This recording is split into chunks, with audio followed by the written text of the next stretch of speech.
Hello दोस्तों, तो एक बार फिर से स्वागत है हमारे मेगा माइंड आर्ट्स क्लासेज में। तो दोस्तों आज हम हड़प्पा सभ्यता को आगे बढ़ाते हुए बात करेंगे। हमने कल बात किया हुआ था पुरातत्व क्या होता है और कार्बन 14 विधि क्या होती है और पुरातत्व में कौन कौन से शामिल होते हैं। तो कमेंट्स में किसी ने भी कोई आंसर नहीं दिया हुआ था, लेकिन उसमें आंसर होना चाहिए था साहित्य, क्योंकि पुरातत्व के तहत साहित्य नहीं आता है। पुरातत्व के तहत स्मारक, खंडहर, अभिलेख और सिक्के आदि आते हैं। हम कल बात किए थे आपसे कि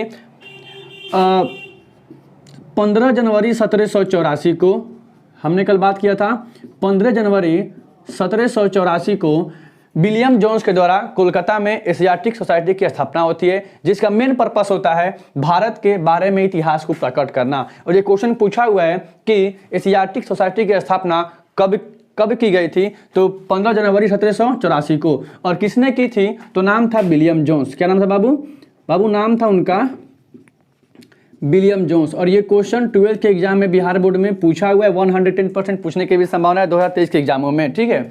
ये और यहाँ एक क्वेश्चन पूछता है कि एशियाटिक सोसाइटी कहाँ स्थित है, कहाँ इसकी स्थापना की गई थी, तो एशियाटिक सोसाइटी की स्थापना कोलकाता में की गई थी। हमने इसको कल कवर किया हुआ था। फिर इसके आगे बढ़े थे, हम बताए थे कि 1826 में हम अंग्रेजों की गुलामी की जंजीरों से बंधे हुए थे और हमारे यहाँ अंग्रेजों की हुकूमत थी। और एक अंग्रेज अधिकारी होते हैं जिनका नाम होता है चार्ल्स मैसन। क्या नाम होता है, चार्ल्स मैसन, ठीक है ना। उनका नाम होता है चार्ल्स मैसन और ये पाकिस्तान का दौरा करते हैं। 1826 की घटना होती है। एक अंग्रेज अधिकारी होते हैं बाबू जिनका नाम होता है चार्ल्स मैसन और वो क्या बोलते हैं उसको पाकिस्तान देश का दौरा करते हैं। और उन्होंने सबसे पहले अपने दौरे के दौरान एक टीले की खोज करते हैं और जिस टीले का संबंध हड़प्पा सभ्यता से था। तो यहाँ से एक क्वेश्चन आपका पूछा हुआ है, हड़प्पा की टीले की खोज सर्वप्रथम किसने की थी और कब की थी। अगर किसने की थी पूछेगा तो चार्ल्स मैसन होगा, और कब की थी तो 1826 में की थी, ठीक है। आप कमेंट बॉक्स में ऐसा दीजिएगा पाकिस्तान के वर्तमान में प्रधानमंत्री कौन है और पाकिस्तान की राजधानी कहाँ स्थित है। आप कमेंट बॉक्स में इसका आंसर दे सकते हैं। हम आज बात करेंगे कि 1826 के बाद कौन कौन सी घटनाएं होती हैं और यहाँ से हम धीरे धीरे बढ़ेंगे हड़प्पा सभ्यता की खोज किसने की थी और कब की गई थी, ठीक है। 1826 की बात करें तो 1826 के बाद हम 1856 की बात करें। 1856 में पहले आप कहानी सुन लीजिए, तब हम बोर्ड पे आपको अंकित कर देंगे। 1856 में दो अंग्रेज अधिकारी होते हैं और दोनों भाई होते हैं जिनको बंटन महोदय के नाम से जाना जाता है। हम क्या बोल रहे हैं अभी, बंटन महोदय, क्योंकि एक का नाम होता है चार्ल्स बंटन और एक का नाम होता है विलियम बंटन, जॉन चार्ल्स बंटन और विलियम बंटन। ये दोनों भाई होते हैं, इनका टाइटल होता है बंटन। किताबों में बंटन मेंशन किया हुआ है। 1856 में ये दो भाई होते हैं और इनके द्वारा लाहौर में, हम क्या बोल रहे हैं,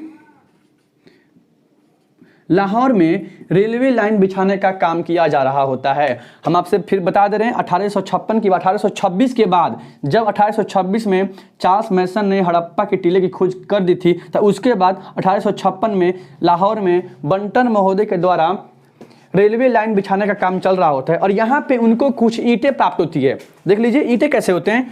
वर्तमान का अगर ईंट देखें तो वो इतना पतला और इतना चौड़ा होता है, लेकिन उस समय के ईंट वर्तमान के ईंटों से काफ़ी चौड़े थे और काफ़ी लंबे थे, ठीक है ना। अर्थात वर्तमान की चौड़ाई एवं लंबाई के मुकाबले में ईंट, उस समय के ईंट काफ़ी लंबाई चौड़ाई में बड़े थे, ठीक है।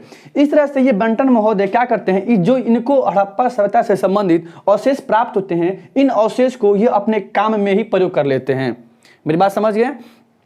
1856 में जो बंटन महोदय थे जिन्होंने लाहौर में रेलवे लाइन बिछाने का काम ये लोग चला रहे थे, तो मतलब इनको जो हड़प्पा सभ्यता से संबंधित जो इनको मतलब अवशेष प्राप्त होता है, इन अवशेषों का ये उपयोग क्या कर लेते हैं, उसी काम में कर लेते हैं। इस तरह से यहाँ से इस अवशेषों के बारे में आगे जानकारी किसी को प्राप्त नहीं हो सकी। मतलब इनको जो अवशेष प्राप्त हुए, जो पुरानी वस्तुएं प्राप्त हुई, इन वस्तुओं का उपयोग ये उसी काम में कर रही है। इस तरह से इन अवशेषों के बारे में कोई जानकारी प्राप्त नहीं होती है।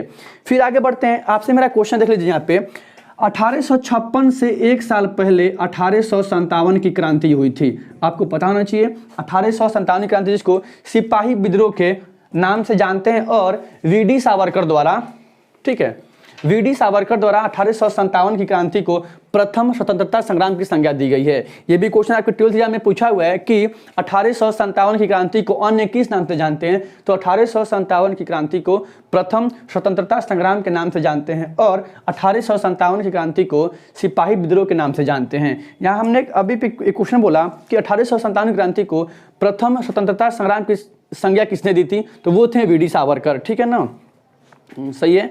चलिए, इस समय 1857 के समय मेरा आपसे क्वेश्चन है, भारत के गवर्नर जनरल कौन था?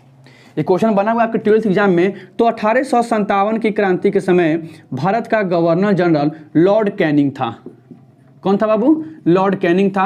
और ये क्वेश्चन 12th एग्जाम में पूछा हुआ है। हम जब 1856 की बात करेंगे तो एक साल पहले भी आप याद कर सकते हैं, 1857 की क्रांति हुई थी और इस क्रांति के समय भारत का गवर्नर जनरल लॉर्ड कैनिंग था। और ये क्वेश्चन पूछा हुआ है। अभी हाल फिलहाल में मैं बिहार पुलिस का मतलब एग्जाम दे रहा था, उस बिहार पुलिस के एग्जाम में ये क्वेश्चन था कि 1857 की क्रांति के समय भारत का गवर्नर जनरल कौन था, गवर्नर कौन था, तो ये लॉर्ड कैनिंग था। ठीक है, लेकिन अगर ब्रिटेन की बात करें कि ब्रिटेन में प्रधानमंत्री कौन था, देख लीजिए इधर आपसे बात करें हम कि 1857 की क्रांति के समय ब्रिटेन का प्राइम मिनिस्टर कौन था।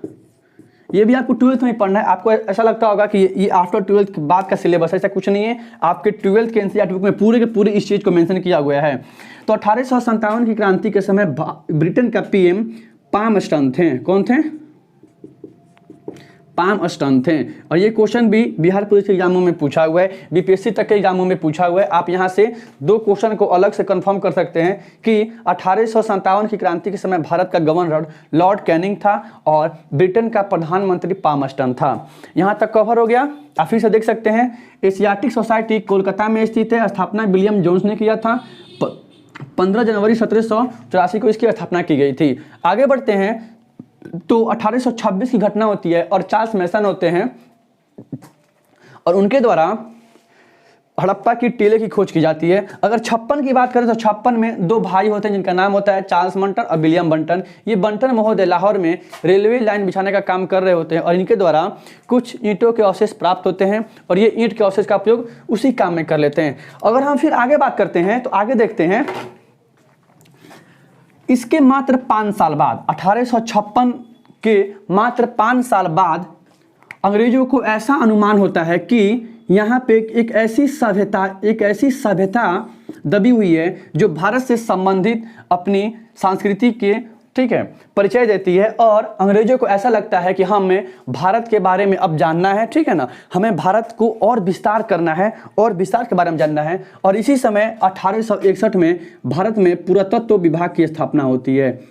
मतलब पुरानी वस्तुओं के बारे में जानने हेतु एक ऐसी संस्था का निर्माण होता है जिसका नाम होता है पुरातत्व विभाग। और ये क्वेश्चन एग्जाम में पूछा हुआ है कि पुरातत्व विभाग की स्थापना कब हुई थी, तो 1861 में हुई थी। अर्थात पूरा मतलब पुरानी, तत्व मीन्स क्या होता है? वस्तु। पुरानी वस्तुओं के बारे में ज्ञात करने वाली, पहचान करने वाली एक संस्था का निर्माण होता है। इसके प्रथम डायरेक्टर बनते हैं अलेक्जेंडर कनिंघम। और ये क्वेश्चन एग्जाम में पूछा हुआ है कि पुरातत्व विभाग के प्रथम डायरेक्टर कौन थे, तो वो अलेक्जेंडर कनिंघम थे। और यहाँ से एक और क्वेश्चन आप एग्जाम में पूछता है कि पुरातत्व विभाग का जनक किसे कहते हैं, तो वो अलेक्जेंडर कनिंघम को कहा जाता है। ठीक है, इतने सारे क्वेश्चन को आप एक बार लिख सकते हैं, एक बार ध्यान में रख सकते हैं। इतने सारे क्वेश्चन एग्जाम में बने हुए हैं। ठीक है, अगर आगे बात करते हैं तो आगे देखते हैं कि अब आता है दौर 1902 का। हम बात कर रहे हैं 1902 का दौर आता है और 1902 में ठीक है इस पुरातत्व विभाग के डायरेक्टर सर जॉन मार्शल को बनाया जाता है। हम 1902 का बात कर रहे हैं और 1902 में इस पुरातत्व विभाग के डायरेक्टर सर जॉन मार्शल को बनाया जाता है। और ये क्वेश्चन पूछा हुआ है कि 1902 में भारतीय पुरातत्व विभाग के डायरेक्टर कौन थे, तो 1902 में भारतीय पुरातत्व विभाग के डायरेक्टर सर जॉन मार्शल थे। और इनके होते हुए इनके अध्यक्षता में 1921 में पूरा नाम है राय बहादुर दयाराम साहनी।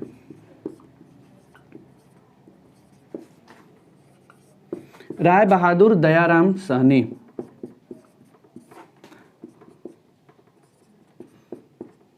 राय बहादुर दयाराम साहनी। इन राय बहादुर दयाराम साहनी के द्वारा सिंधु नदी की सहायक नदी, आपको हम पहले पढ़ा चुके, कौन नदी थी वो थी रावी नदी। रावी नदी के तट पर हड़प्पा की खोज की जाती है। हम अभी हड़प्पा सभ्यता नहीं बोल रहे हैं, मतलब सिंधु घाटी सभ्यता में सबसे पहले खोजा जाने वाला शहर कौन था, नगर कौन था, वो था हड़प्पा। इन्होंने बोल दिया कि ये हड़प्पा सभ्यता है। इस तरह से 1921 में राय बहादुर दयाराम साहनी के द्वारा रावी नदी के तट पर सबसे पहले हड़प्पा की खोज की जाती है और सिंधु घाटी सभ्यता में यह नगर सबसे पहले खोजा गया था, इसीलिए इसे हड़प्पा सभ्यता के नाम से जाना जाता है। अगर वर्तमान की बात करें तो यह वर्तमान में हड़प्पा सभ्यता पाकिस्तान में स्थित है।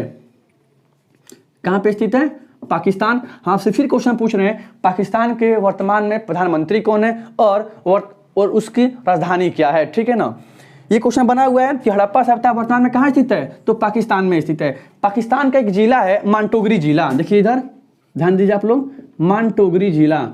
ये क्वेश्चन एग्जाम में पूछा हुआ है कि हड़प्पा सभ्यता वर्तमान में कहाँ स्थित है, तो हड़प्पा सभ्यता वर्तमान में पाकिस्तान के मांटोगरी जिला में स्थित है, जिसे साहिवाल के भी नाम से जानते हैं, ठीक है ना। तो इस तरह से हड़प्पा के बारे में इतना ही था। हम अगले क्लास में बात करेंगे, क्लास 5 5वें क्लास में बात करेंगे हम कि हड़प्पा के दौरान जब हड़प्पा जब पहली नगर थी और जब इस पहले नगर की खुदाई हो गई तो उसके बाद कौन कौन से नगर मतलब अस्तित्व में आए और उनके बारे में वहाँ से कौन कौन सी वस्तुएं प्राप्त हुई थी। अगर वीडियो आपको अच्छी लगी हो तो वीडियो को लाइक कीजिए, सब्सक्राइब कीजिए और शेयर कीजिए अपने दोस्तों में, ठीक है ना, ताकि उनको भी पढ़ने का अवसर प्राप्त हो। इस तरह से ये अगर आप इस वीडियो को, अगर ये वीडियो आपको समझ में ना आ रहा हो तो आप पिछले क्लासेस के 3 वीडियो अपलोड हो चुके हैं, डिस्क्रिप्शन बॉक्स में उसका लिंक दिया हुआ है, आप उस वीडियो को पहले देखिए तब इस वीडियो को आप क्लिक कीजिएगा। जय हिंद, जय भारत दोस्तों।